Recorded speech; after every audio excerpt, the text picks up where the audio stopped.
सास बहू की दिल छूने वाली कहानी। बहू कहाँ मर गई? अंदर से आवाज आई, जिंदा हूँ माँ जी। तो फिर मेरी चाय क्यों नहीं अभी तक आई? कब से पूजा करके बैठी हूँ, ला रही हूँ माँ जी। बहू चाय के साथ भजिया भी ले आई। सास ने कहा, तेल का खिलाकर क्या मारोगी? बहू ने कहा, ठीक है माँ जी, ले जाती हूँ। सास ने कहा, रहने दे, अब बना दिया है तो खा लेती हूँ। सास ने भजिया उठाई और कहा, कितनी गंदी भजिया बनाई है तुमने। बहू, माँ जी मुझे कपड़े धोने हैं, मैं जाती हूँ। बहू दरवाजे के पास छिपकर खड़ी हो गई। सास भजिया पर टूट पड़ी और पूरी भजिया खत्म कर दी। बहू मुस्कुराई और काम पर लग गई। दोपहर के खाने का वक्त हुआ। सास ने फिर आवाज लगाई, कुछ खाने को मिलेगा? बहू ने आवाज नहीं दी। सास फिर चिल्लाई, भूखे मारोगी क्या? बहू आई, सामने खिचड़ी रख दी। सास गुस्से से, ये क्या, मुझे इसे नहीं खाना, इसे ले जाओ। बहू ने कहा, आपको डॉक्टर ने दिन में खिचड़ी खाने को कहा है, खाना तो पड़ेगा ही। सास मुंह बनाते हुए, हाँ तू मेरी माँ बन जा। फिर बहू मुस्कुराई और चली गई। आज इनके घर पूजा थी। सुबह 4 बजे से उठ गई। पहले स्नान किया, फिर फूल लाई, माला बनाई, रसोई साफ किया, पकवान और भोज बनाया। सुबह के 10 बज गए। अब सास भी उठ चुकी थी। बहू अब पंडित जी के साथ भगवान के वस्त्र तैयार कर रही थी। आज ऑफिस की छुट्टी भी थी, इसलिए उनके पति भी घर पर थे। पूजा शुरू हुई। सास चिल्लाती, बहू ये नहीं है, वो नहीं है। बहू दौड़ी दौड़ी आती और सब करती। अब दोपहर के 3 बज गए थे। आरती की तैयारी चल रही थी। पंडित जी ने सबको आरती के लिए बुलाया और सबके हाथों में थाली दी। जैसे ही बहू ने थाली पकड़ी, थाली हाथों से गिर पड़ी। शायद भोज बनाते हुए बहू के हाथों में तेल लगा था, जिसे वो पोंछना भूल गई थी। सारे लोग तरह तरह की बातें करने लगे। कैसी बहू है, कुछ नहीं आता, एक काम भी ठीक से नहीं कर सकती, ना जाने कैसी बहू उठा लाए, एक आरती की थाली भी संभाल नहीं सकी। उसके पति भी गुस्सा हो गए, पर सास चुप रही, कुछ नहीं कहा, बस यही बोल के छोड़ दिया कि सीख रही है, सब सीख जाएगी धीरे धीरे। अब सबको खाना परोसा जाने लगा। बहू दौड़ दौड़ के खाना देती, फिर पानी लाती। करीब 70-80 लोग हो गए।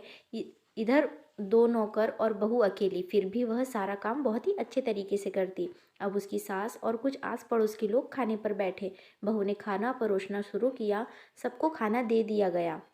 जैसे ही पहला निवाला सास ने उठाया, तुमने नमक ठीक नहीं डाला क्या? एक काम ठीक से नहीं करती, पता नहीं मेरे बाद कैसे ये घर संभालेगी।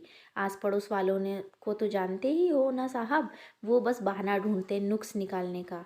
फिर वो सब शुरू हो गए, ऐसा खाना है, ऐसी बहू है, ये वो वगैरह वगैरह। दिन का खाना हो चुका था। अब बहू बर्तन साफ करने नौकरों के साथ लग गई। रात में जगराता का कार्यक्रम रखा गया था। बहू ने भी 1-2 गीत गाने के लिए स्टेज पर चढ़ी।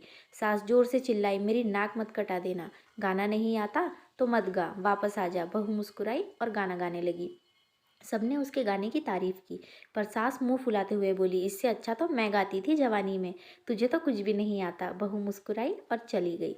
अब रात का खाना खिलाया जा रहा था। उसके पति के ऑफिस के दोस्त साइड में ही ड्रिंक करने लगे। उसका पति चिल्लाता, थोड़ा बर्फ लाओ। तो सास चिल्लाई, यहाँ दाल नहीं है। फिर चिल्लाता, कोल्ड ड्रिंक नहीं है, पापड़ ले आओ। इधर उधर, आखिर में उसके पति की शराब गिर पड़ी उसके दोस्त पर और बोतल टूट गई। पति गुस्से में 2 झापड़ अपनी पत्नी को लगाते हुए कहता है, जाहिल कहीं की, देख कर नहीं चल सकती, तुझे इतना भी काम नहीं आता। सारे लोग देखने लगे। उसकी पत्नी रोते हुए कमरे की तरफ दौड़ी। फिर उसके दोस्तों ने कहा, क्या यार, पूरा मूड खराब कर दिया, यहाँ नहीं बुलाया होता, हम कहीं और पार्टी कर लेते। कैसी अनपढ़ गवार बीवी ला रखी है तूने, उसे तो मेहमानों की इज्जत और काम करना तक नहीं आता। तुमने तो हमारी बेइज्जती कर दी। अब आस पड़ोस की औरतों को और बहाना मिल गया था। वो कहने लगी, देखो क्या कर दिया तुम्हारी बहू ने, कोई काम की ही नहीं है। मैं तो कहती हूँ अपने बेटे की दूसरी शादी करा दो, छुटकारा पाओ इस गवार से। सास उठी और अपने बेटे को पास जाकर उसे थप्पड़ मारा और कहा, अरे नालायक, तूने मेरी बहू को मारा, तेरी हिम्मत कैसी हुई, तेरी टांग तोड़ दूंगी। उसके बेटे के दोस्त कुछ कहने ही वाले थे कि उसकी माँ ने घूरते हुए कहा, चुप, बिल्कुल चुप, यहाँ दारू पीने आए हो, जबकि पता है आज पूजा है और तुम्हें पार्टी करनी है। कैसे संस्कार दिए हैं तुम्हारे माता पिता ने, और किसने मेरी बहू को जाहिल बोला? जरा इधर जाओ, चप्पल से मारूंगी अगर मेरी बहू को किसी ने शब्द भी कहा तो। अरे पापी, तूने उस लड़की को बस इसलिए मारा कि तेरी शराब टूट गई। पापी, वो बच्ची सुबह 4 बजे से उठी है, घर का सारा काम कर रही है, ना सुबह से नाश्ता किया, ना ही दिन का खाना खाया, फिर भी हंसते हुए, सबकी बातें सुनते हुए, ताने सुनते हुए घर के काम में लगी है। तेरे यार दोस्तों को वो अच्छी नहीं लगी। जूते से मारूंगी तेरे दोस्तों को, जो भी उन्हें ऐसा कहता है। उसके 4 दोस्त चुपके से खिसक लिए। अब सास बहू के कमरे में गई और बहू का हाथ पकड़कर बाहर लाई। सबके सामने कहने लगी, किसने कहा था अपनी बहू को घर से निकाल के दूसरी बहू ले आना? जरा सामने आओ। कोई सामने नहीं आया। फिर सास ने कहा, तुम जानते भी क्या हो इस लड़की के बारे में? ये मेरी माँ भी है, बेटी भी। माँ इसलिए मुझे गलत काम करने पर डांटती है और बेटी इसीलिए कभी कभी मेरे दिल की भावनाएं समझ जाती है। मेरी दिन रात सेवा करती है, मेरे 1000 ताने सुनती है, पर एक शब्द भी गलत नहीं कहती, ना सामने ना पीठ पीछे। और तुम कहते हो दूसरी बहू ले आओ। याद है ना छुटकी की दादी, अपनी बहू की करतूत? सास ने गुस्से से पड़ोस की महिला को कहा, अभी पिछले हफ्ते ही